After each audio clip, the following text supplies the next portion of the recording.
ทุกคนนั้นจับจุดอุณาโลมไว้อุทิศผลท่านบุญกุศลกรรมดีให้กับหมู่เราทหารหารนั่นเลยให้เว้าอันทำความน้อมพุทธเจ้าพร้อมกันเด้อเอาเลยนะมัตถุพุทธานังนะมัตถุโพธิยานะโมวิมุตตานังนะโมวิมุตติยานะโมสัพพัญญุตยานะเอเตนะสัจเจนะโตโหตุพุทธสังมังคลังโลเกเมตัญจะสัพพะโลกัสสมิงมานะสัมภาวะเยอปริมาณังพุทโธกัมมัฏฐาโมกัมมะจุติสัมพุทโธสิทธิกิจจังสิทธิกัมมังสิทธิการิยะตถาคโตสิทธิเตโชชโยนิจังสิทธิราโภนิรันตรังสัพพะทานังพระวันตุเตขอผลทานบุญกุศลกรรมดีที่พวกข้าพเจ้าทั้งหลายได้กระทำมาแล้วตั้งแต่อดีตตอนต้นจนถึงปัจจุบันณขณะนี้จงถึงแด่หมู่เหล่าทหารหารที่พลีชีพ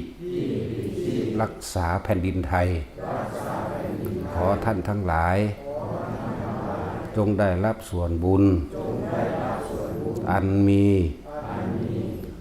สังฆทานปัจจัยทั้งสี่วิหารทานตลอดทั้งธรรมทานขอท่านทั้งหลายจงได้รับส่วนบุญรวมทั้งพระสยามเทวาธิราชทุกพระองค์สิทธิกิจจังสิทธิกัมมังสิทธิการิยะตถาคโต อิทังปุญญภารังอุทิศสัพพสัตตานังพระวันตุเตสาธุพอ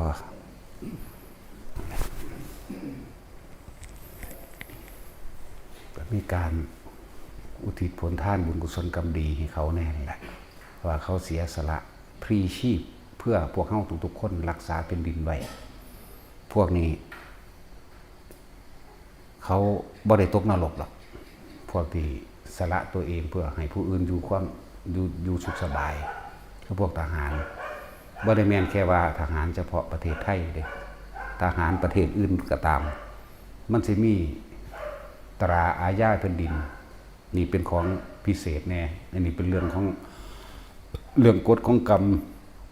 เป็นเรื่องกฎของกรรมอย่างหนึ่งมันก็มีอยู่ในหันแหละอยู่ในพระไตรปิฎกก็มีไปหากันมึงเอาแต่ก็ดีพวกทหาร เขาจะห่วงผู้อื่นเห็นปะคือจังเฮาเบิ่งข่าวหูเมื่อโตขึ้นมา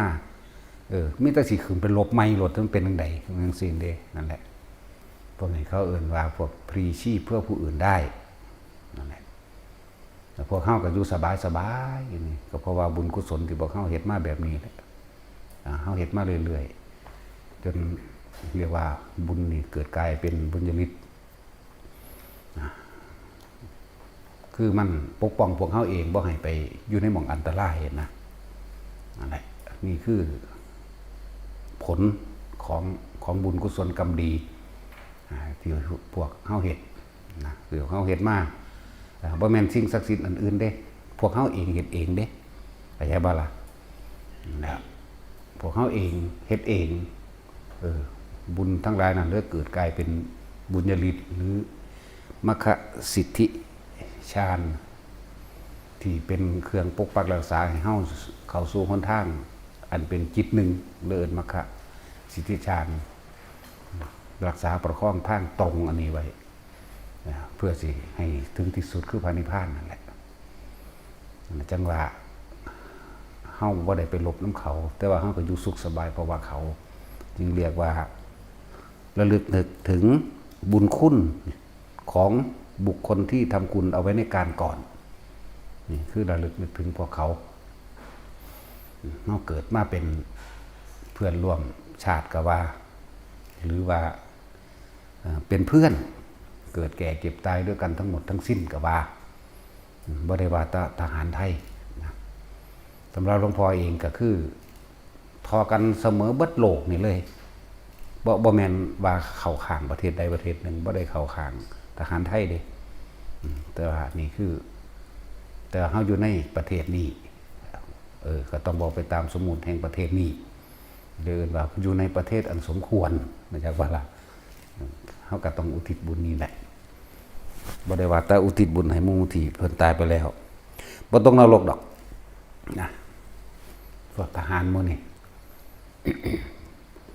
ขึ้นอยู่กับตาพวกที่เรียกว่ามีจิตอาฆาตจังสิแบ่งแยกย่อยอีกแบบนึงพวกนี้สิอยู่กลางๆซะก่อนคือจังพวกที่ตายไปแล้วได้บางคนสิอยู่เป็นถ้าสิเว้ายังเว้ากลางๆไว้ก่อนหมู่ไปสู่เรียกว่าโลกของพวกนิรบาลมันนำไปสู่ยมโลกไปสู่เขตแห่งการสอบสวนบ่นี้เจ้าตายด้วยหยังผมเป็นทหารเบิ่งเลือกเอาสิไปเกิดเป็นหยังจังซี่ก็มีผมเป็นห่วงไปเกิดเป็นลุกขะเทวดาภูมะเทวดาหรืออากาศเทวดาในสัญจาตุมจังซี่นาจังซี่แบ่งไปบางคนก็ไปเป็นในนิรบาลเข้าใจว่าบางคนก็ไปเป็นนี่แหละที่ว่าสยามเทวทิราชอย่างนี้บางคนก็ติดอยู่ในการรักษาประเทศนะแต่ที่ว่าตามตำราอีกนึงขนาดพระเจ้าพิมพิสารยังไปเกิดเป็นยักษ์เด้ที่แรกเข้าใจว่าล่ะยังไปเกิดเป็นยักษ์สัญจาตุมนี่นึงเด้บ่ได้ไปสั้นสูงเด้ขนาดเพิ่นเป็นพระอริยโสดาบันเด้ในตำรานั่นแหละก็มีอยู่แต่ว่านอกตำราดอกว่าไปเกิดเป็นยักษ์ตำราเดียวนี่แหละตำราของจักเอาเอง แต่ว่าตอนนี้พ้นแล้วมาเกิดเป็นสมเด็จพระชริยานวโรรสค่อยอุดหนุนเกื้อกูลกันกับหลวงพ่อศรีวิชัยเบิดภาระแล้วเขาถึงที่สุดแห่งพรหมจรรย์แล้วพระเจ้าพิมพิสารอันนี้จนบอกมาฮอดพี่ละจบแล้วนะบ่แม่น อันนี้คือส่วนที่พวกเขาอุทิศส่วนบุญกุศลก็เป็นการนำทางให้พวกเขานำโดยอันนี้ลึกลับแต่ว่าผู้ยังมีความเดือดร้อนอยู่ก็เรียกว่าเขายังเริ่มรับบริจาคในการที่ซอยเหลือผู้คนเป็นบัดนี้คนตายบ่ต้องห่วงเขาแล้วยังแต่เฮานี่แหละ คนตายบ่ได้ห่วงเขาเขาตายแล้ว ยังแต่คนเป็นบ่ว่าสิเป็นประชาชนผู้เดือดร้อนจากภัยสงครามหรือเป็นทหารอาจสิขาดเสบียงหรือเครื่องใช้สอยจำเป็นบางอย่างส่วนผู้ใดอยากร่วมกันบริจาคแต่ว่าให้บริจาคในนามของสังฆทานมันจังกว้างเข้าใจว่าบ่จำเพาะเจาะจงได้คำว่าสังฆทานหมู่คณะสงฆ์อยู่ในนี่แหละตัวแทนรับกับหลวงพ่อนี่แหละรับเข้ามาแล้วบางที่ก็ใส่ในหมู่คณะพระสงฆ์หรือคณะวัดนี้ที่นี่ก็สงฆ์ขอโลกต่อไปอีกนั่นแหละผู้ใดมียังสิมาบริจาคร่วมด้วยก็ร่วมกันมากก็ช่วยกันนั่นแหละก็ถามตัวเองเบิ่งเฮาเคยทำคุณประโยชน์ยังต่อโลกหรือยังต่อคนต่อสัตว์หรือยังตะเกิดมาเนี่ยคิดว่าเจ้าของมีประโยชน์จักน้อยอยู่ในโลกนี่ฟังดีๆเด้คำว่าประโยชน์ต่อผู้อื่นหุ่นเด้บ่แม่นประโยชน์เจ้าของเด้ประโยชน์เจ้าของกับตัณหาอุปทานเจ้าของเองแหละหาเลี้ยงลูกเลี้ยงเต้าจึงก็หวังให้ลูกเต้าหลานตัวเองได้มีที่อยู่ที่กินสร้างชื่อเสียงตัวเองก็ได้พลอยสุขสบายไปนำมีชื่อเสียงไปนำแม่นว่าล่ะเรียกว่าเห็นแก่ตัวอยู่ก็เป็นธรรมดาสัตว์โลกก็เป็นจังซั่นเพราะอาศัยตัณหาเป็นเครื่องเกิดอาศัยเครื่องอยากเป็นเครื่องอยู่เป็นตัวอยู่เป็นตัวหาตื่นขึ้นมาตั้งแต่เช้าคิดหาแต่เงินแต่งานนั่นแหละสิจังได๋นอสิได้นั่นสิได้นี่สิได้รถจักคันคือดีนอเฮ็ดด่างเพิ่มขึ้นนอปลูกอ้อยนอปลูกมันนอแล้วก็อยากให้ลูกเรียนจบแล้วมาเป็นเจ้าเป็นนายเนาะเนี่ยทั้งสี่แหละนั่นแหละบ่ได้เอิ้นว่าเป็นประโยชน์ต่อผู้อื่นเด้นั่นประโยชน์เจ้าของ นะว่าล่ะแต่ประโยชน์ผู้อื่นจะต้องให้แล้วไม่หวังสิ่งใดตอบแทนมีจังเอิ้นว่าประโยชน์ผู้อื่นเทียบเอาคือเฮามาให้ท่านใส่บาตรพระนี่แหละแล้วก็ข้อนั้นข้อนี้ก็บ่ได้แม่นประโยชน์ผู้อื่นเด้นั่นน่ะแม่นบ่ล่ะเป็นอีหยังที่เอาของน้อยมาแลกของมากทำบุญเพิ่มบาปแม่นบ่ซั่นตัวมาไหว้พระซื่อๆก็ขอตะพึดตะพื้อขอสวรรค์ขอวิมานขอความร่ำความรวยขอถูกหวยแจ็คพอตพุ่นที่บ่ได้เอาได้สำรางวัลที่1 6 ล้านเนาะแจ็คพอตให้ผู้ขาพ้นทุกข์พ้นยากเถิดเอาจังๆนะเถอะงัวว่าดิจังซั่นแหละก็เลยว่า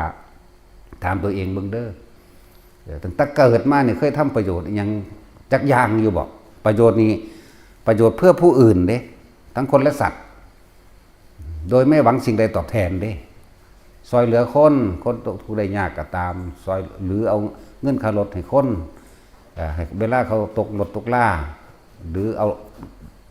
ไปส่งเขาตามถนนหนทางหรือเอาเขาให้กินหรือใส่บาตรหรือถวายผ้าอาบน้ำฝนผ้าไตรถวายบาตรร่วมงานบวชต่างๆมื้อนี้แหมแต่ว่าถ้าขอนี่ขอให้ได้นั่นได้นี่เป็นนั่นเป็นนี่บ่ทันได้แม่นว่าทำเพื่อผู้อื่นบ่ทันได้เอิ้นว่าประโยชน์ผู้อื่นโดยไม่หวังสิ่งใดตอบแทนเด้เห็นแก่ตัวเหมือนเดิมสาธุโอ้ยผู้ขาพ้นทุกคนอยากให้ร่ำให้รวยถูกหวยรวยเบยจะให้เก็บจะให้ไก่จะให้ปวดจะให้ป่วยจะให้พาดผากนี่ไปนี่แม้ว่าล่ะ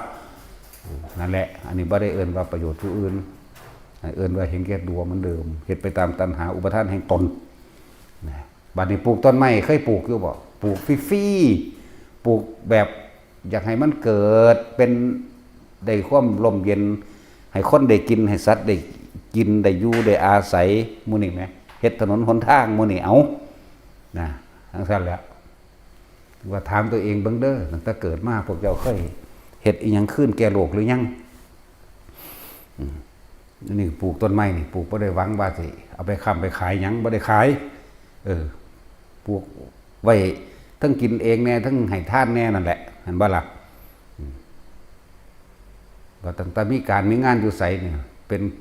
ผลไม้ตามฤดูกาลคือบักฮุงเขามีสิขนไปเขาเจ้าเฮ็ดอันเลี้ยงงานคนตายบ่งานทำบุญหาพวกนั้นพวกนี้แก่เขาหรือที่เป็นโรงทานนั่นบ่ล่ะนี่คือจังพวกเฮาเฮ็ดอยู่เดี๋ยวนี้มีบักฮุงเป็นผลไม้ตามฤดูกาลมีดอกลิ้นจี่มีบักอิหยังก็ว่าไปบักม่วงบักนั่นพวกนี้แจกเข้าใจบ่ล่ะบ่ได้ขายนี่เอิ้นว่าทำเพื่อผู้อื่นโดยไม่หวังสิ่งใดตอบแทนนี่วันนี้ถามเจ้าของเบิ่งเด้อแต่ละคนเคยปลูกแบบนี้บ่บักฮุงบ่บักม่วงบ่บักลำไยลิ้นจี่บ่บักมี่บ่นี่เฮาเฮ็ดแจกเป็นทานเด้เวลามีการมีงานอยู่แต่ละหม่องแต่ละที่เขามาขอคนให้เด้จักว่าล่ะบ่ได้ขายเด้ผู้ได้ขายถึงด่าแน่บ่ได้ให้ขายเด้เฮาเฮ็ดเป็นทานเด้ทำเพื่อให้ไม่ได้ทำเพื่อเอาจิตใจของคนให้นี่สูงเด้เบาเด้สบายเด้เพราะว่ามันบ่ได้หวังสิ่งใดตอบแทนจากบ่ล่ะคนผู้ให้นี่ยิ่งใหญ่เสมอนั่นแหละเลยให้พวกเจ้าถามเคยไปปลูกอันต้นไม้ต้นใดต้นหนึ่งไว้น้ำพุน้ำผาบ่หรือมีแต่ไปตัดเอาเนาะอันประเภทตัดเอานี่นับบ่ได้ได้ชื่อก็บ่ได้เด้เป็นคนบ้านนอกบ้านนาเฮาตะกี้ได้ไม้แส่ตีงัวตีควายก็ตัดเอาเด้จักไปปลูกไว้ยามใดตัดเอาโลดเนาะหนึ่งทำลายสัตว์ที่อาศัยอยู่ในต้นไม้นั้นนั่นบ่สองเฮ็ดให้ลมหายใจของโลกสั่นลงแม้สิเป็นเปอร์เซ็นต์หน่อยๆก็สร้างเนาะอย่างสั้นแล้วความสมบูรณ์ของโลกเนี่ยต่างๆก็ขาดหายไปตัวตัดเอาเลยไม้ไผ่ก็ตามน้ำดงน้ำปลาไม้ไผ่นอไม้หมู่นี้เนาะหรือผลหมากรากไม้อันเกิดในป่าเองโดยธรรมชาติผักหวานถ้าทั้งภูเขาแน่ก็มีผักหวานผักเม็กหมากเข่งหมากยังก็ว่าไปคนกินไปตัดไปห่านเอาเลยปั้มเอาเลยก็มีเนาะก็ไผ่ผ พวกหน่อไม้ต่างๆน่ะหน่อหวกหน่อไรหน่อนั่นหน่อนี่ก็ว่าไปเคยไปปลูกไว้อยู่บ่เดี๋ยวนี้บ่ทุกคนอยู่นี่เนาะยันบ่เคยจะคนอยู่อันนี้มาปลูกเต็มไว้ผู้พานนี่ปลูกหลายเลยเด้เพราะว่าสิเป็นต้นแต่ยางสติ๊กยิ่งไปเลยในหมักแต่นั่นนะยิ่งไปเลยแล้วก็นำต้นไม้ต่างๆจากสถานเพาะพันธุ์เพาะชำไม้ที่เขาให้ขอไปนำไปปลูกเด้บ่ว่าตั้งแต่เป็นในมันเด้เป็นต้นก็เอาไปต้นดูต้นแต่แล้วก็ไม้ไผ่ใหญ่หูใหญ่อีหลีเด้มันเกิดคือผู้ผิดซ้ำเสาคือเด้อพุ่นก็มีแบก6 คนพุ่นไงแบบถามเจ้าของเบิ่งบ่เคยเฮ็ดบ่แบบนี้ต้นไม้ทั่วไปเขาก็ปลูกมาหลายแล้วนับบ่ได้แล้วอันนี้เป็นหยังคือยกเจ้าของเข้ามาเทียบอ้างพวกเจ้าเคยเฮ็ดบ่น่ะเขาปลูกจนจื้อบ่ได้แล้วเจ้าอยู่ไสเป็นไสนั่นแหละแม้กระทั่งการสั่งวัดมันสั่งมันจะเป็นเด็กน้อยพุ่นเด้ว่าซั่นที่เห็นเฮาสร้างได้เร็วๆนี่ผู้ใดมาฟังบาดเฮ็ดจักปีแล้วนี่6 ปีป๊าดเร็วแท้วัน30-40 ปีแล้วก็ว่าที่จริงน่ะเป็นของเก่าที่เฮาสร้างมาบ่หาแต่เก่าศาสตร์ที่แล้วเอาเก่าศาสตร์นี่แหละ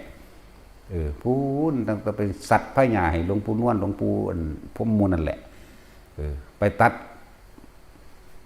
เวลากะไปตัดปอเอาปอไปแซ่ลอกปอไปไผ่หญ้าเพิ่นได้เป็นผู้สอนไผ่หญ้าให้ตะกี้ฟันปอมาแล้วมันเหม็นเพิ่นก็บอกเข้าไปแล้วก็ก็ธรรมดามันก็พอดีมันม้วนได้เฮ็ดนำหมดแล้วก็ดีจนค่ำจนมืดแม่ยายนางบ่ได้จักดอกว่าเฮาไปใส่แม่นั่นแหละแม่ยายนางก็เลยแล้วเฮ็ดมาโดนแล้วนับบ่ได้แล้วแต่ละอันสลงศาลาใหญ่ขึ้นมาเลยก็เฮ็ดใหญ่ไปเลยตัวทางสลงศาลาสร้างวัดเป็นพื้นดินได้บัดนี้นั่นแหละแต่บ่ทันได้บวชพระมันก็ได้หลายวัดแล้วล่ะ11 วัดนึงดอกแต่ว่าหลายก็ได้นับได้อยู่เพราะว่ามันเป็นการเฮ็ดด้วยตัวเองจากความคิดตัวเองเป็นเหตุทั้งเบิดบ่มีไผแน่แต่ว่าอันที่ว่าบูรณะปฏิสังขรณ์หรือซ่อมแซมบำรุงนับบ่ได้เลยอันนั้นเบิดทุกหลายประเทศ ประเทศออมแอมเฮานี่แหละ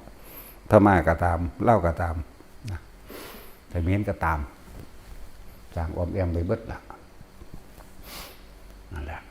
ก็เลยว่านี่ล้วนแล้วแต่เป็นของเก่าเฮาเด้บ่ต้องไปเอาเก่าศาสตร์ที่แล้วเอาเก่าศาสตร์นี่แหละเอาเก่าตั้งเป็นเด็กน้อย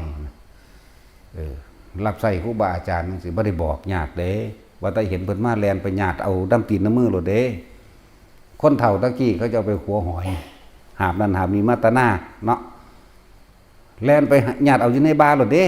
เอามาโลดเด้หาบซุมื้อนี้เอ้ยคือชายแท้ไปใช้มาเลี้ยงลูกก็เลยเฮ็ดเน็ตเบิดเดี๋ยวนี้มา20 บาทเนาะเห็นบ่จังซั่นแล้วตะกี้ผู้เฒ่าเขาเจ้าหาบของมาจากให้จากหน้าเฮาหับเด้คนรุ่นเดียวกันสิเข้าใจดีพวกผู้หญิงก็ดีเฮาก็เป็นแบบนั้นผู้ชายผู้หญิงเป็นเหมือนกันพ่อแม่สอนมาแบบนั้นนั่นแหละคือพ่อใหญ่จังซี่กินเป็นตะมึงบ่เมื่อยเป็นตะมึงบ่เด้ถ้าแล้วคือทางบ้านนั่นถ้างานในบ้านเบิดบ้านนั่นถ้าบ่แล้วนี่บ่ได้พักเกี่ยวข้าวดำหน้าโอ้ยตะกี้ของตีเขาเอาเนาะหุ่นมกรากุมภาพันธ์จังแล้วก็มีนี่ธรรมดาบ่คนสมัยมันจะโคตรแมงยังดอกมันบ่ได้รู้จักสอนกันดอกมันแต่แข่งกันเนาะแข่งกันหาเงินมึงหาไปตายนั่นแหละมึงหาไปฮอดไสวะเนาะจักเฮ็ดจักสร้างแมงอีหยังดอกแข่งตะกันเว้าพื้นตะกันนินทาอิจฉาริษยาตะกันใส่ลายป้ายสีซึ่งกันและกันโอ้ยจะมันสิเป็นอีหยังกระดอกกระเดียเด้เนาะแม่นบ่ล่ะหากินซ้ำตาย1 ดอกสูสู้กระถามแต่ของเบิ่งในเป็นหยังสู้เจ้าทั้งหลายบาปกับบุญสู้เฮ็ดอันใดหลายกว่ากันเห็นบ่ล่ะแต่ว่าเฮ็ดบุญมันนับได้เด้เนาะคือเทื่อนึงอยู่ว่าจังซี่นะแต่ว่าเฮ็ดบาปนับบ่ได้คือกันแหละกับเขาอันเวลางานศพเขาสิประกาศความดีของคนตายใครแม้ประกาศความดี 5 นาทีมันก็แล้วอยู่แต่ประกาศความสวย2 ปีจังที่แล้วบ่แล้วบ่ได้เผาหรอก พูดไปสรุปอีกเป็นที่น่าเสียดายท่านจะจากเราไปมีว่าได้เนาะผู้คนผู้ทำความดีสันดีพอดีแม่อันแนวเร็วๆบอกมาบอกจักเถื่อ2 ปี 3 ปีก็บ่ได้เผาหรอกเนาะต้องจ้างนักข่าว มาอ่านอยู่หันนั่นแหละถามเจ้าของได้นี่อันที่เบามานี่ให้ทุกคนไปคิดกูเคยเห็ดอีหยังขึ้นแก่โลกบ่นอเอาโลกแบบกูเคยปลูกต้นไม้ขึ้นแก่โลกบ่นอกูไปตัดเอาไม้อันนั้นไปนี่มาเนี่ยเท่าใดแล้วมาเห็ดเฮือนหรือว่ามาเห็ดของเล่นหรือว่ามาเห็ดของใส่ต่างๆเนาะเห็ดเฮือนก็ตามเห็ดของเล่นของใส่หรือตัดเอาไม้นี่ไปเห็ดแนวตีงัวตีควายหรือเป็นค้อนไปสู่กันหรือขาสัตว์ต่างๆนี่เนาะถามตัวเองมึงดูปลูกจากต้นปลูกกอไผ่จากกอแล้วปลูกต้นแดงต้นยุ่งจากกอจากต้นปลูกต้นมะม่วงต้นนั่นนี่จากต้นแล้วหรือว่ามิแต่เป็นหลักของเขากิน เฮาก็หลักประจำได้หลักตะกี้ก็เลยหลักมะม่วงหลักมะมี่หลักมะเขียบไม่ใช่แพงเขียบน้ำตะกี้มิแต่น้อยบักใหญ่ๆมะเขียบบ่แซ่บดอกแต่มันนั่งแสบอยู่เป็นเด็กหน่อยแต่มากินตอนนี้มันบ่แสบแต่มันโอโอเนาะ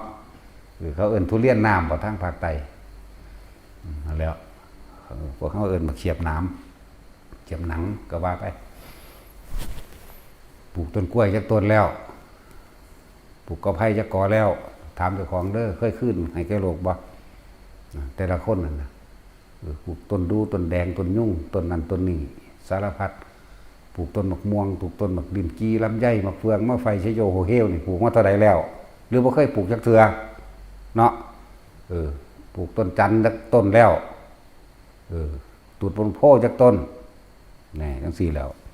ถามเจ้าของนี่ให้พวกเจ้าย้อนขึ้นถามเจ้าของพวกเจ้าเคยสร้างอิหยังขึ้นแก่โลกบ่หรือมีแต่สิเอาของโลกเนาะหรือมีแต่ตัณหานั่นตัณหาพาพวกเจ้าเกิดจมในโลกสมบัติทั้งหลายคือสมบัติของโลกถ้าพวกเจ้ายังหวงยังแหนในสมบัติของพวกเจ้าก็เวียนว่ายตายเกิดในโลกนี่แหละบ่แม่นเด้ว่าบ่เวียนว่ายตายเกิดวิธีการเกิดก็เว้าซุมื้อเทศซุมื้อความคิดของพวกเจ้าเองคิดอยากได้นั่นคิดอยากเป็นนี่เนี่ยนั่นแหละพวกเจ้าเลยเวียนว่ายตายเกิดพวกบ่ฮู้จักคำว่าเวียนว่ายตายเกิดก็บ่เห็นบ่มามันบ่ได้จักหยังเด้นี่หาแต่กินแต่มันเด้นั่นดีการเฮาเจ้าของพุ่นเนาะแล้วพวกที่เข้าใจว่าบ่มีการเวียนว่ายตายเกิดแม่งมีแม่งวันยุงหมาเห็นบ่นี่สัตว์ต่างๆเป็นปูเป็นปลาเป็นกุ้งเป็นหอยเห็นบ่มันมีตีนอยู่บ่หอยก็เลยเป็นไส้เดือนพวกนั้นนั่นแหละพวกบ่ฮู้จักบุญจักบาปพวกกันเห็นแก่ตัว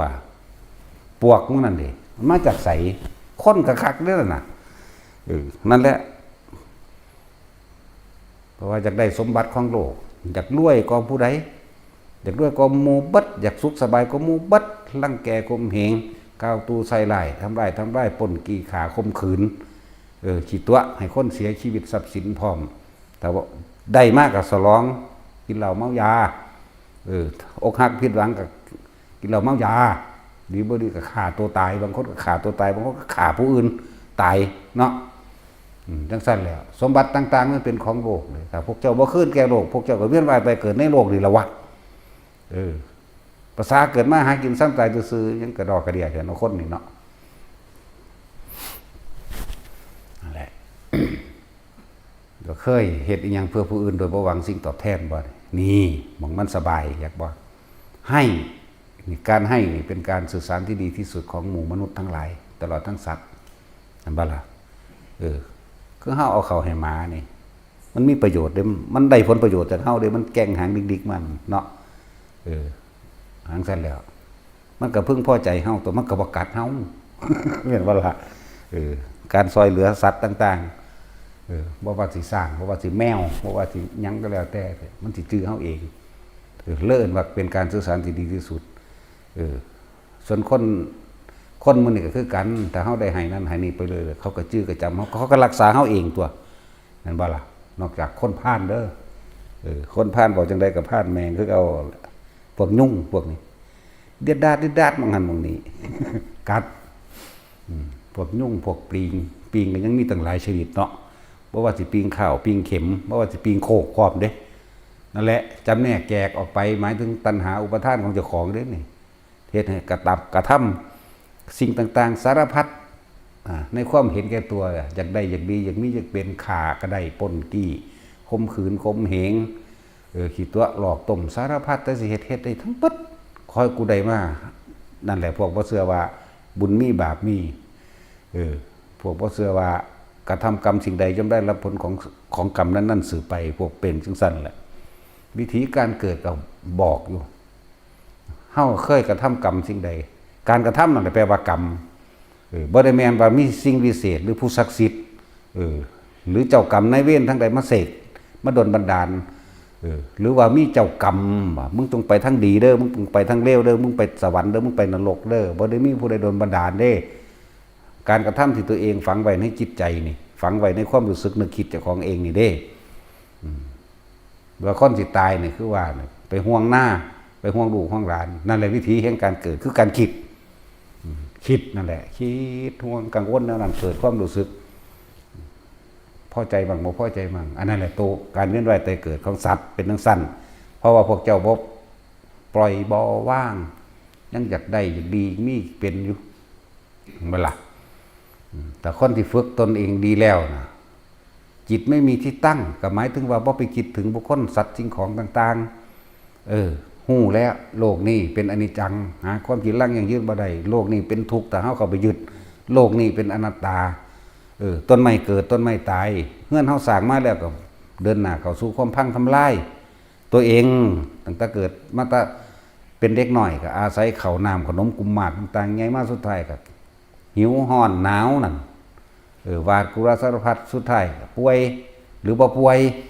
ตายโดยอุบัติเหตุโดยตายโดยอุบัติภัยตายโดยเบิดอายุเอาซื่อๆนี่ตายคือเก่านี่แม่เก่าคือบ่คืนความคิดเจ้าของนี่ให้แก่โลกอยากบ่นี่ความคิดที่ไปยึดเอาถือเอาสิ่งนั้นสิ่งนี้นี่อันแล้วแต่พวกเจ้าบ่คืนสมบัติให้แก่โลกพวกเจ้าก็เกิดเวียนว่ายในโลกนั่นแหละบ่แม่นเด้ว่าสิเป็นคนอยู่คือเก่าสิบอกให้เป็นไปตามอำนาจอารมณ์จากมัน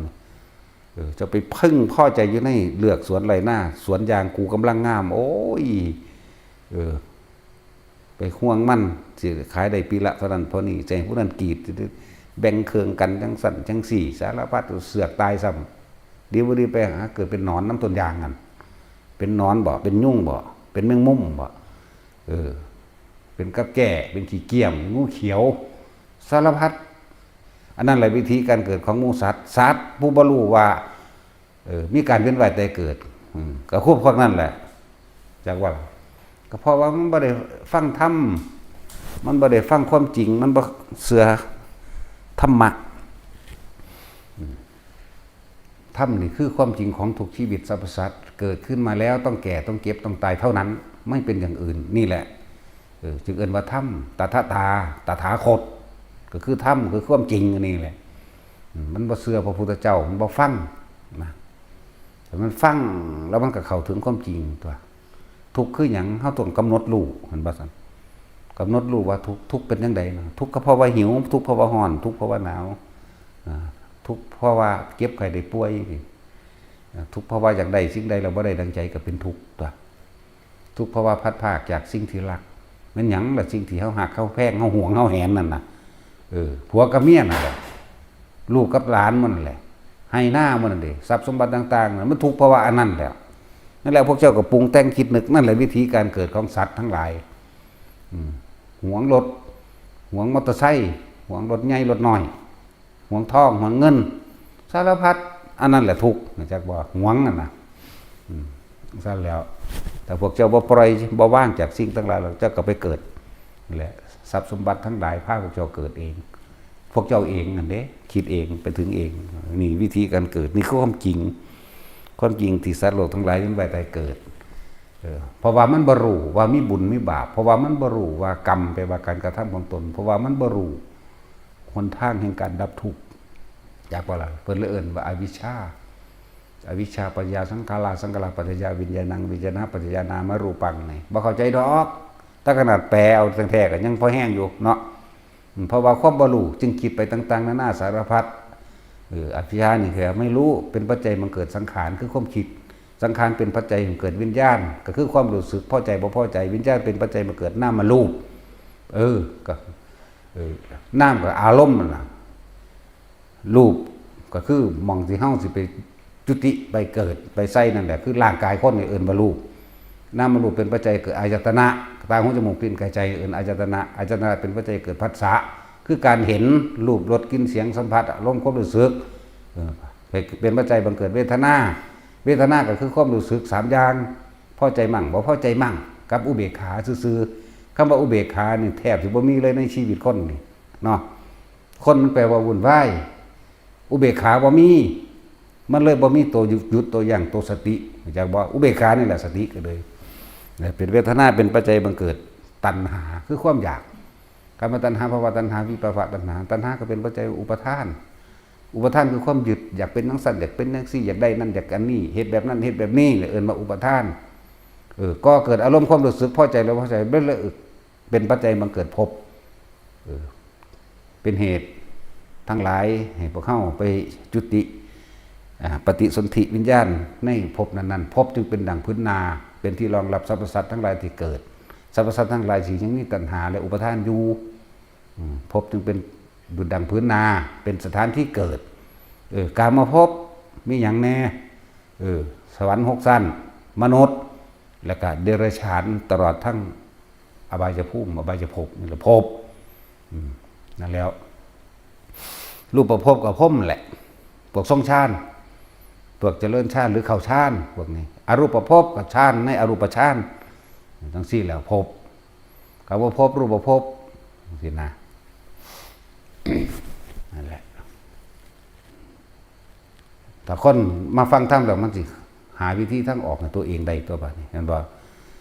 ถ้าเกิดเท่าได้รู้ตามความจริงแล้วความคิดปรุงแต่งทั้งหลายย่อมเป็นไปในทางที่เป็นกุศลกุศลคือไม่ทำร้ายเบียดเบียนให้ผู้ใดผู้หนึ่งเสียชีวิตและทรัพย์สินตลอดทั้งคนและสัตว์กุศลคือการช่วยเหลือบุคคลผู้อื่นโดยไม่หวังสิ่งใดตอบแทนกุศลคือเราต้องสร้างประโยชน์ให้มากที่สุดสละความเห็นแก่ตัวออกให้มากที่สุดกับโลกกับคนนี่เอิ้นว่ากุศลมันก็นึกแต่สิ่งกุศลพูดก็เป็นกุศลกระทำก็เป็นกุศลและเป็นประโยชน์นี่ควรนี่ไม่ควรสะสมมากขึ้นมากครับเต็มแห่งความดีเต็มแล้วว่าอยากได้อย่างเด้เป็นเองอะไรเพิ่นละสร้างบารมีก็ว่าไปบ่แม่นทำลายบารมีนั่นแหละตามเฮ็ดไปเรื่อยถึงขีดมันมันก็ว่างนั่นตัวคนเฮามีสิ่งใดก็คือพวกเฮาถ้าเฮาคิดถึงคำหนึ่งเด้อบ่อึดบ่อยากเนาะตอนเฮามีหมกม่วงนี่หลายฮอดเนี่ยมันมีหลายๆเนี่ยมันบ่อึดแล้วมันก็บ่อยากเด้ตอนบ่มีน่ะนะของเขาเป็นตาแซ่บตายหามึงแท้ของกูมีบักงามๆตะกี้คือบ่อยากเนาะบ่ว่ามีหยังก็สร้างเฮาสิบ่อึดบ่อยากเนาะบ่อึดบ่อยากตอนบ่มีนี่มันอึดมันอยากมันรักก็เพราะรักเอาเด้เนาะนั่นแหละสร้างบารมีบุญบารมีเฮาก็เหมือนกันท่านก็มีเต็มที่ศีลคือการบ่ทำลายเบียดเบียนผู้ใดผู้หนึ่งชีวิตทรัพย์สินท่านศีลเนกขมะคือการข่มจิตข่มใจตัวเองบ่ให้กระทำตามความยินดีพอใจความชอบความพอใจอย่าว่าล่ะข่มใจรู้ผิดรู้ถูกรู้โทษรู้คุณแล้วก็เทศน์ตั้งแต่สิว่างจิตเป็นกลางคิดว่าท่านศีลเนกขมะปัญญาคือการรู้แจ้งเห็นจริงตามความเป็นจริงในสิ่งทั้งหลายทั้งปวงรอบรู้ในกองสังขารบรรดาภาษาบาลีพวกเจ้าบ่เข้าใจดอกสิ่งทั้งหลายทั้งปวงมันรอบรู้มันเข้าใจดีแล้วอันใดนึงเกิดอันนั้นดับแน่นอนบ่มีหยังกี่ลังยืนสัตว์เกิดสัตว์ตายคนเกิดคนตายต้นไม้เกิดต้นไม้ตายสารพัดในดินฟ้าอากาศมีแต่ความเปลี่ยนแปลงไปเลยบ่อยู่กับที่เนี่ยเราเอิ้นว่าปัญญารอบรู้ในกองสังขารรอบรู้ในสัตว์เกิดแบบนี้เพราะความบ่รู้คิดไป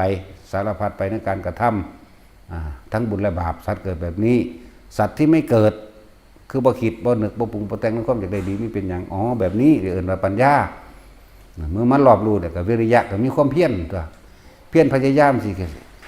ว่างจิตให้มันเป็นกลางให้ได้ถึงขั้นนั้น มีความอดทนไปพร้อมอันนั้นเห็นบัดวิริยะขันติสัจจะเพราะรู้ความจริงของสัตว์โลกรู้ความจริงของนี่คือการเกิดนี่คือการบ่เกิดเหตุแบบนี้บ่ได้แม่นแค่สัจจะแค่นี้รู้บุญรู้บาปรู้ตามความเป็นจริงที่เฮากระทำรู้เรื่องของกรรมสัจจะสัมมาทิฏฐิรู้เข้าสัมมาทิฏฐิรู้เห็นตามความเป็นจริงสัมมาสังกัปโปปัจจากัมมันโตอาชีโววาจโมสติสิลสมาธิมันก็เป็นสัจจะเดินตามทางนี้ไปต้นสัจจะถ้ามิจฉาเด้ก็เป็นสัจจะทางมิจฉาคือกันอยากบ่ล่ะคิดบ่ดีทำบ่ดีพูดบ่ดีเป็นเหตุเป็นปัจจัยให้ไปเวียนว่ายตายเกิดเป็นหมูเป็นหมากาไก่เป็นสังเสชะเป็นปวกบุนี่เยอะแยะสารพัดที่สิเกิดตัวมิจฉามิจฉาคือความเห็นบ่เป็นตามความเป็นจริงมีความเชื่อว่าผีสางนางไม้เทวดาสิ่งศักดิ์สิทธิ์ทั้งหลายเทพอินทร์พรหมทั้งหลายดลบันดาลสุขทุกข์อย่างคนใดนี่เป็นความบ่จริงผู้เข้าใจความจริงแล้วสัตว์โลกเป็นไปตามกรรมเฮาเฮ็ดอันใดไว้เฮาได้อันนั้นนี่แหละสัจจะ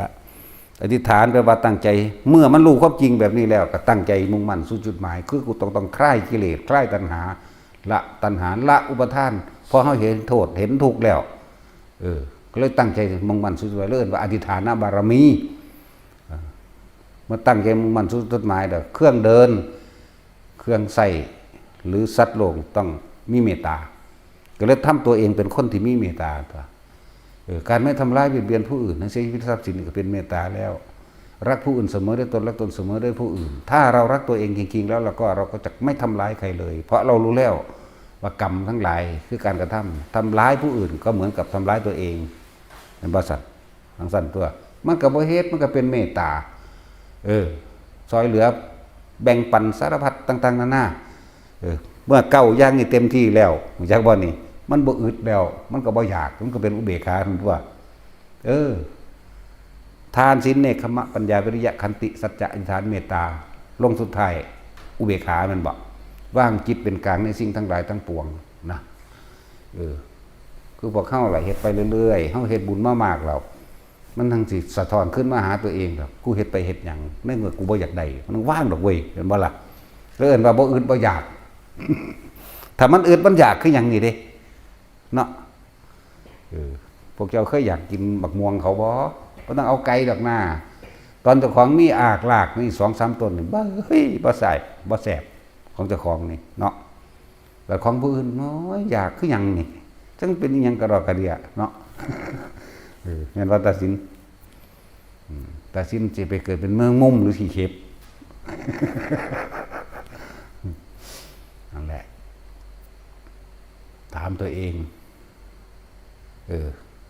ทรัพย์สมบัติทั้งหลายทั้งปวงเฮาสิใส่คืนแก่โลกบ่สิ่งที่สำคัญสูงสุดในชีวิตของมนุษย์ของสัตว์ทั้งหลายที่เกิดมาอาหารยารักษาโรคเครื่องนุ่งห่มที่อยู่อาศัยปัจจัย4เป็นเครื่องอาศัยของสัตว์ทั้งหลายพอเลี้ยงชีพไปเพียงแค่รอวันตายอันอื่นเป็นของหลอกลวงบัดยศถาบรรดาศักดิ์เป็นของหลอกลวงทำให้ทำลายซึ่งกันและกันการทำร้ายผู้อื่นคือการทำลายตัวเองเสียบ้านี่ยศถาบรรดาศักดิ์ลาภยศสรรเสริญเนี่ยพวกนี้เป็นของหลอกมึงสิใหญ่สำใดมันก็กินข้าวแมงคือกับองค์ตัวไผก็เลยเนาะแม่นบ่ล่ะ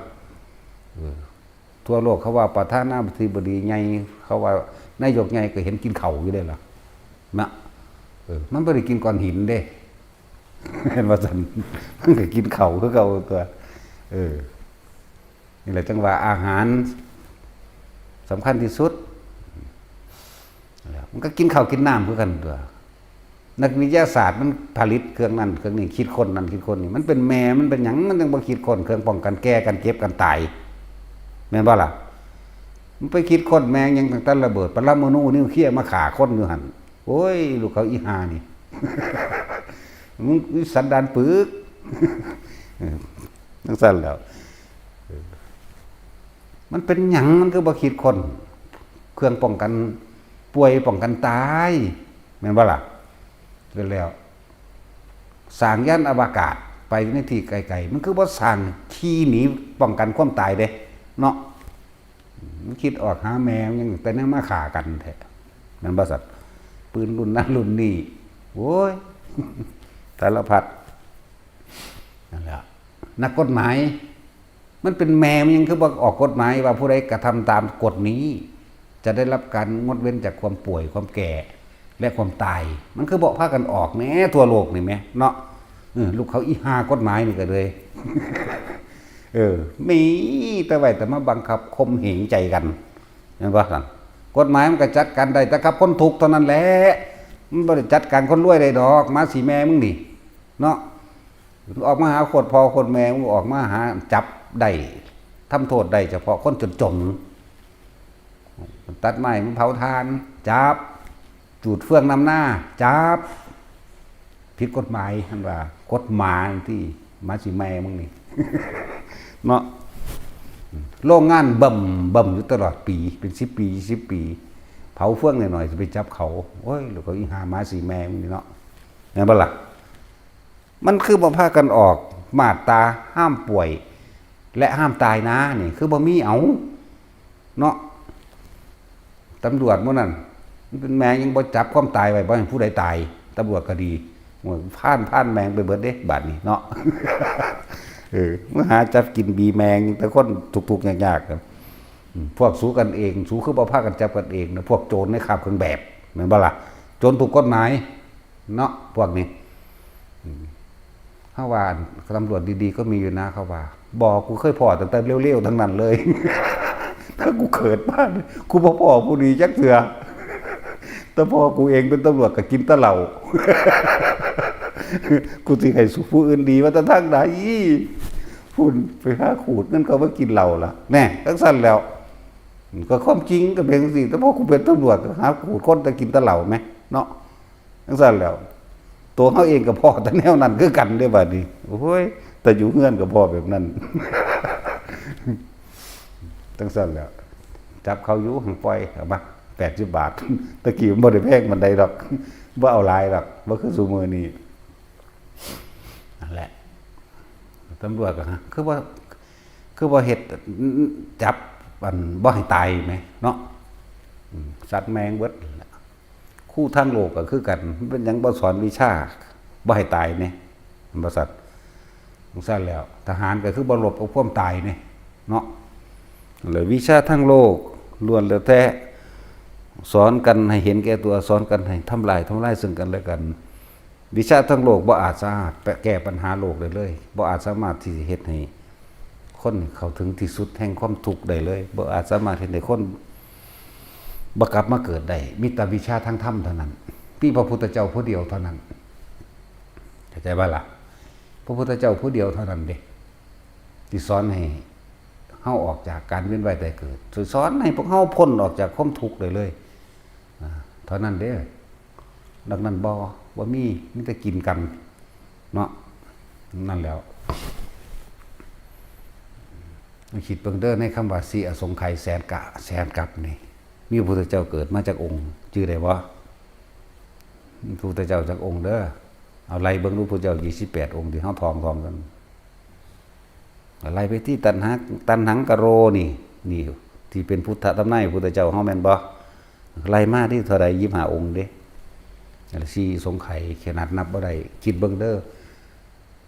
คนตอนนี้บักหลายๆนี่7,000 8,000 7,000 กว่าล้านคนนี่ใน7,000 กว่าล้านคนนี่แค่นี้ก็มีพุทธเจ้าผู้เดียวได้สอนเป็นเงินบ่ล่ะตั้งแต่พระตันหังพระที่บังกรเนาะที่ปังกะโลมหาวิโลเมทังกะโลมหาเจ้าโสสนังกะโลแล้วก็เตโลบังกะที่ไล่มาเบิ่งเด้อแค่24พระองค์25กับพระองค์เองเด้นั่นสีอสงไขยแสนกับมีพุทธเจ้า25 พระองค์เลยนั่นไปอีกเด้บัดนี้แม่นบ่ซั่นบ่มาธรรมดาเด้กว่าสิเป็นพระพุทธเจ้าขึ้นมาได้แต่ละพระองค์นี่เนาะนั่นแหละเบิ่งผู้ใดเป็นผู้ทำนายพระพุทธเจ้าโคดมพระพุทธอันเจ้าเฮาสันบาทนี่นั่นล่ะตาตันสุเมธะดาบทมันเห็นบ่แม่นไผทำนายแม่นไผแท็กซี่พระที่บังกรกันในมาเบิ่งที่จะว่าเพิ่นมาสำเร็จนี่ขนาดสีสงไขยมีพุทธเจ้าผู้เดียวคือต้องเงิดบ่ล่ะนั่นแล้วพวกเฮาสิไปหาอีกจักหาคนอีกเท่าไหร่จึงจะมีบุคคลที่เสียสละเพื่อผู้อื่นได้ เข้าใจบ่นี่จะหาคนอีกจำนวนเท่าไหร่นี่มันเท่าไหร่มันนับบ่ได้เด้จึงมีพระพุทธเจ้าโคดมเฮามานี่นั่นแหละเบิ่งเพิ่นบำเพ็ญบารมีมาบัดนี้ผ่านพุทธเจ้าจักองค์24เป็นบ่ตั้งแต่พระที่ปังกรมาพุ่นเนาะแม่นบ่แม่นตัวเนาะมันพระตันหังกรเด้พระที่ปังกรที่ปังกะโลบ่แม่นบ่นั่นแล้วหมายถึงที่เพิ่นเป็นนั่นคือเอาขึ้นต้นขึ้นหน้าพอมีความเกี่ยวของกันเพิ่นเอาขึ้นหน้าสั่นแหละคือเอาพระโมลีมิงรัตนโมลีขึ้นหน้ามีความเกี่ยวของกันเฮาเริ่มต้นจากพระองค์นั้นเพิ่นก็เริ่มต้นจากอีกพูนของพระพุทธเจ้าองค์นั้นพะยังล่ะเอากูบอกรู้อยู่ก็ยังบ่จือเฮ้ยปานนั้นสิเป็นแพทย์ซั่นบักหามเอ้ย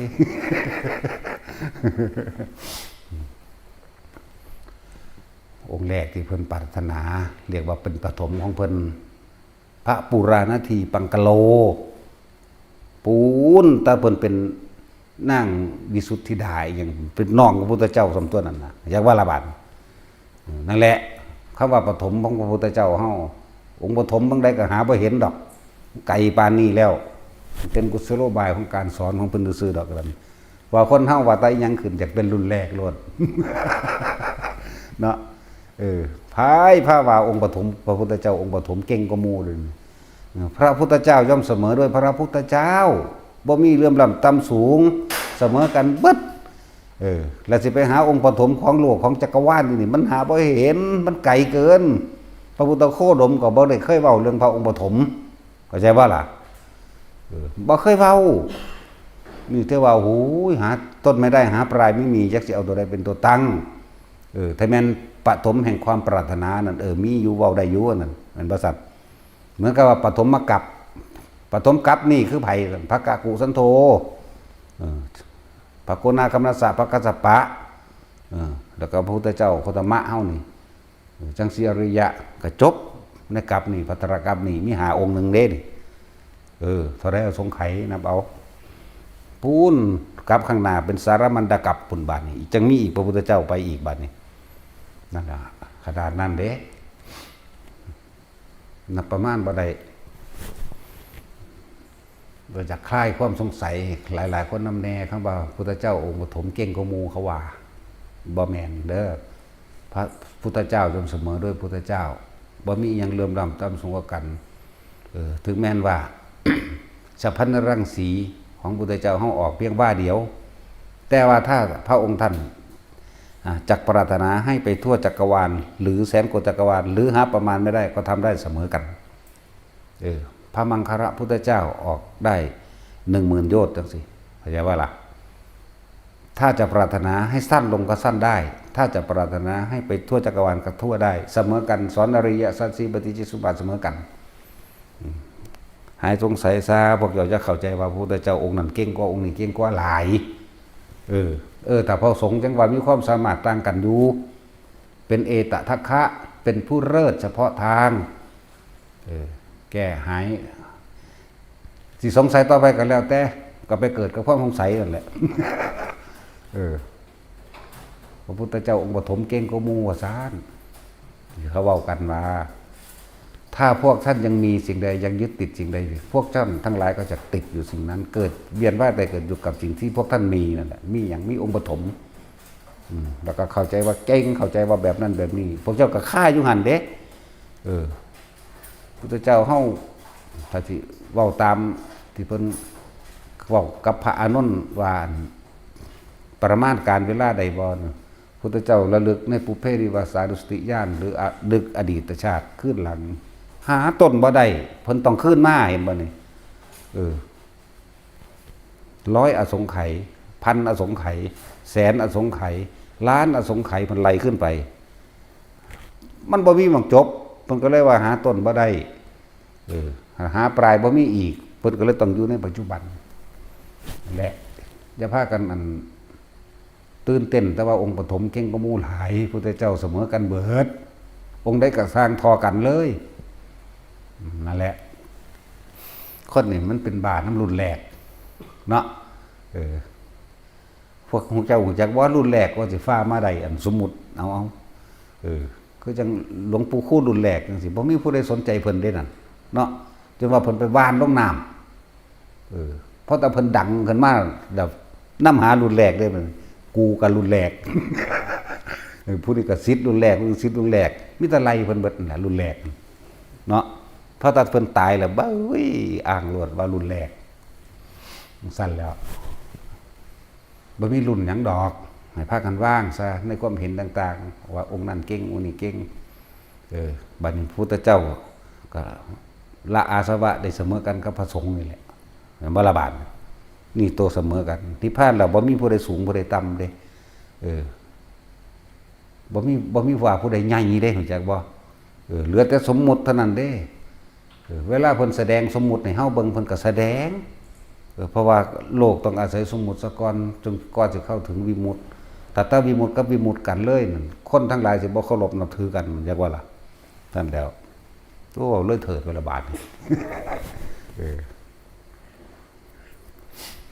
แต่บ่สื่อพระพุทธเจ้าที่เฮาเคยบวชนำเพิ่น3,584,392พระพุทธเจ้าอันนี้เคยบวช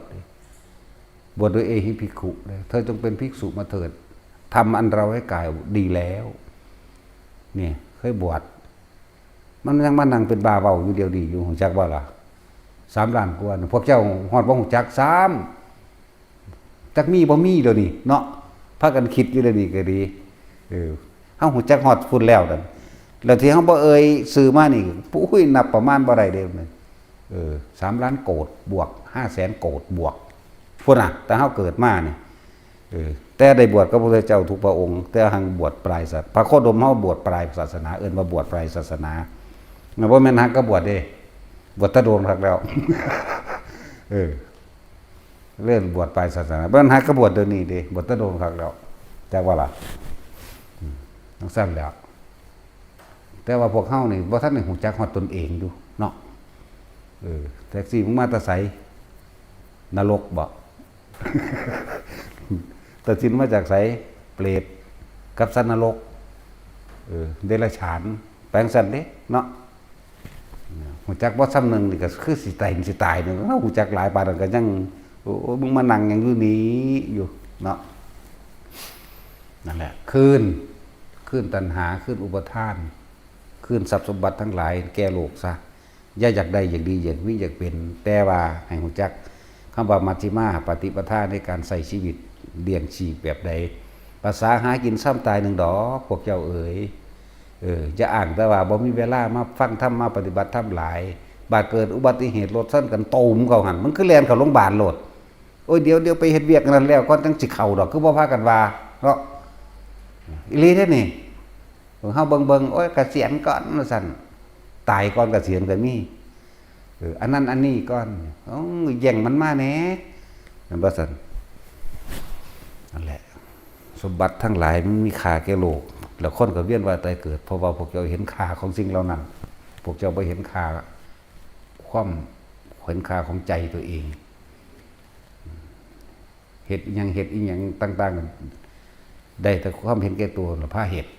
แต่ว่าความสละความเห็นแก่ตัวออกหายากเด้แต่ส่วนมาวัดนี่ยากเบิดขนาดบ่มีแนวเฮ็ดก็ยังคิดออกเด้เงื่อนก็6โลด3 มื้อก็บ่กวาดจักเทื่อ5 มื้อบ่กวาดจักเทื่อบัดสิพาส่วนมาวัดมันต้องคิดพอบ่ได้เฮ็ด มันแปลกประหลาดว่าล่ะจังซั่นแหละเขาโอ้ยไม่ไปวัดจะข้าวบ่เฮาเด้อโอ้ค่อยยากโลดโอ้เดี๋ยวอันนั้นก็ว่าท่านเฮ็ดอันนี้ก็ว่าท่านได้เฮ็ดตั้งแต่บ่มีเด้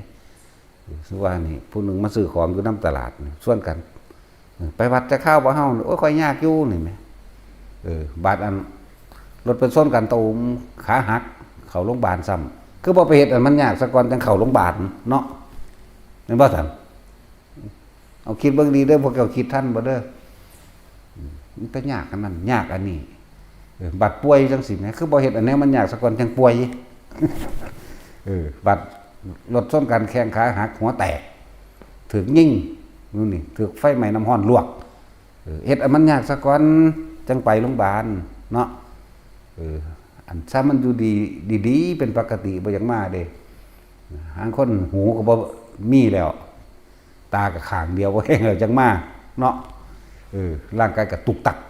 กย่ำยางกันเลยโอ้ยเดียงด่างมาเนี่ยมันจักตุกตักไปแล้วนี่3 ขา 4 ขาเป็นล่อไปแล้วก็มีเสือสิมาได้คนสิตายแล้วก็มีมันจะไปฟังเข้าใจง่ายปานนั้นบ่นั่นแหละแต่ก็ปานนั้นขนาดนั้นธรรมะยังสามารถแก้ได้เด้คนที่บ่เคยได้ยินได้ฟังธรรมจักเทื่อเวลาป่วยนั่นแหละคือบอกแต่ละคนไว้ป่วยไปบ่ได้แล้วสอนตัวเองบ่ได้แล้วคนดูแลคนป่วยเอาธรรมะนั่นน่ะเด้อเอาธรรมหลวงพ่อดิมันจังสะใจคักเนาะเขาเรียกก็ด่าลูกเขาอีห่าหมาสีแม่มึงโลดให้มันสูญขึ้นมาโลดฟังธรรมะอันนี้ฟังไปเรื่อยแม่นบ่จากฟังก็สร้างเปิดยัดเยียดใส่หูไปหั่นมันไปไสบ่ได้แล้วล่ะแม่นบ่ซั่นมันป่วยแต่ซอยตัวเองก็ซอยบ่ได้ล่ะตัวซอยทั้งจิตทั้งใจตัวเองได้ป่านนี้จังสิซอยตัวเองได้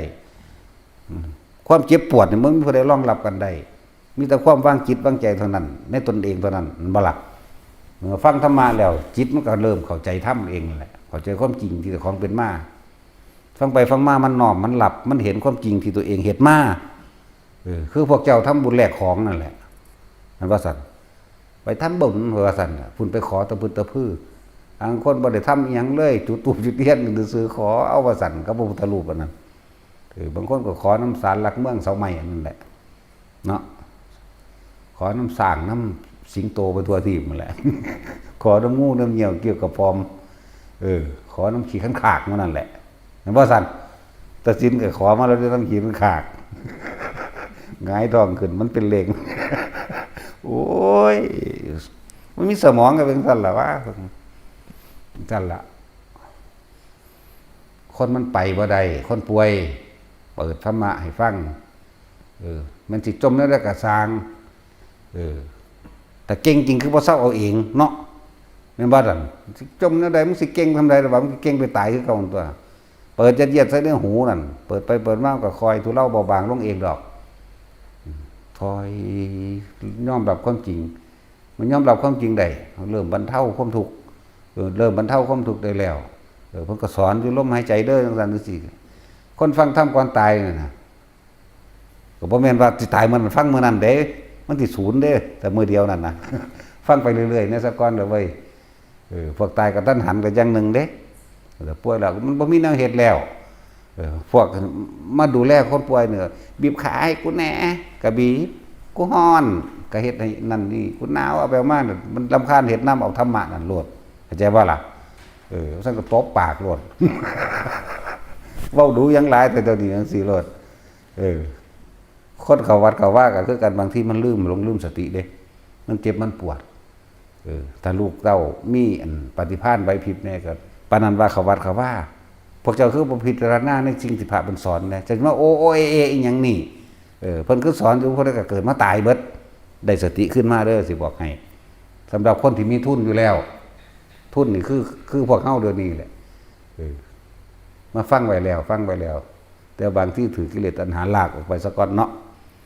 บัดนี้ไปอกหักผิดหวังเจ็บปวดยังไงเจ็บใจนี่แหละอกหักผิดหวังนั่นนี่หรือป่วยจังซี่แต่มีผู้ใดผู้หนึ่งเตือนสติเจ้าคือเขาวัดเขาว่าอยู่เจ้าคือเป็นแนวนี้เดี๋ยวก็ฟื้นขึ้นสติมาเองดอกนะนั่นแหละจังว่าดีที่สุดล่ะคือเอาธรรมะให้แหละ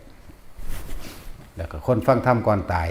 ถ้าเขาทำได้ตายในลมหายใจได้บ่ค่อยมากลับมาเกิดดอกพวกนี้สังเกตเบิ่งโลดผิวเหลือง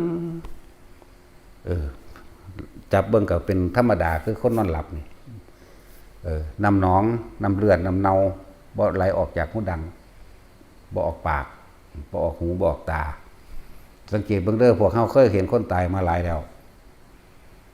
ดำคือมืออยู่ห่างเทื่อก็เอาบักนุ่นยัดไว้เพราะว่าน้ำหนองน้ำเนามันปุดขึ้นมาแม่นบ่ซั่นออกจากตามั่งออกหูมั่งออกปากมั่งได้ฟดออกปากมั่งเด้จังว่าได้แล้วเนาะอัดไว้ก็มีแต่ว่าคนฟังธรรมก่อนตายแบบฝึกอานาปานสติไปพร้อมเวลาใจสิขาดสุดท้ายปุ๊บมันไข้ควรเป็นหน้าในธรรมโดยตัวของมันเองพวกนี้สิตายด้วยความสงบผิวพรรณก็ผ่องใสอ่อนนิ่มดีผิวพรรณผ่องใสอ่อนนิ่มน้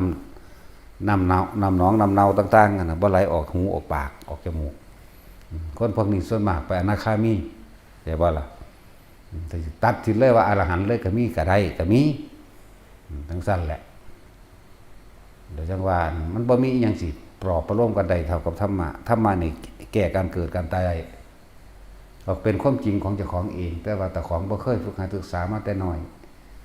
มันสิไปรับอหยังใดปานนั้นแต่ว่าถ้าฟัง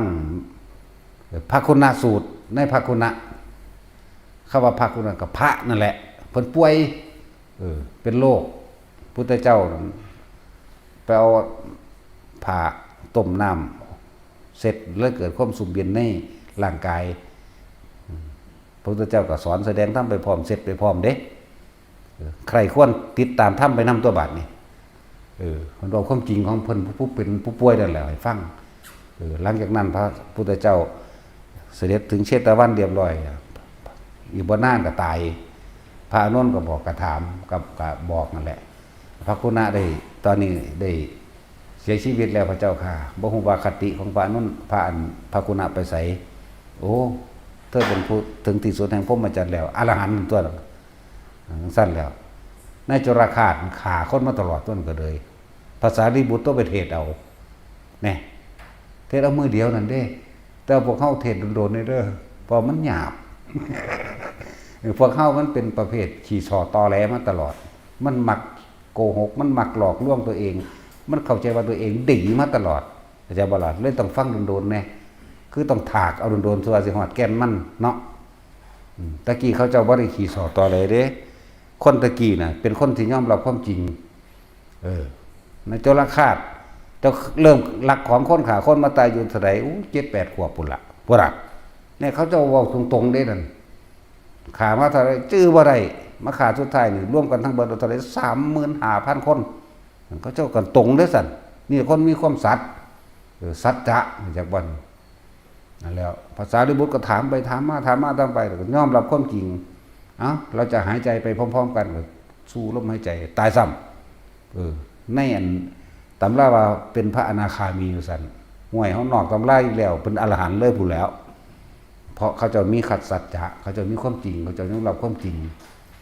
คนซื้อมือนี่หิวว่าได้ยอมรับความจริงมาหาแมงดอกอยากว่าหลักสั่นแหละมิตรหาแม่เกิดบนเราพวกเจ้าพอบ่ยอมรับความจริงบ่เลยหาตะแม่หาแม่หม่องเกิดคนดูแลคนป่วยเอาทำหมายฟังเด้อฟังหลวงพ่อนี่ลังคักจักน้อยก็ด่าโคตรพ่อโคตรแม่มันจังได้ของแท้มันจังศูนย์โมโหปึ้งขึ้นว่าบ่ม่วนแมงแท้คือกันแล้วฟังไปฟังมามันสิยอมรับเองดอกอยากว่าล่ะว่าบ่เป็นเด้อันนี้มันม่วนมันตะลูกเขาอีหาแล้วเด้เนาะเอาสบายทาน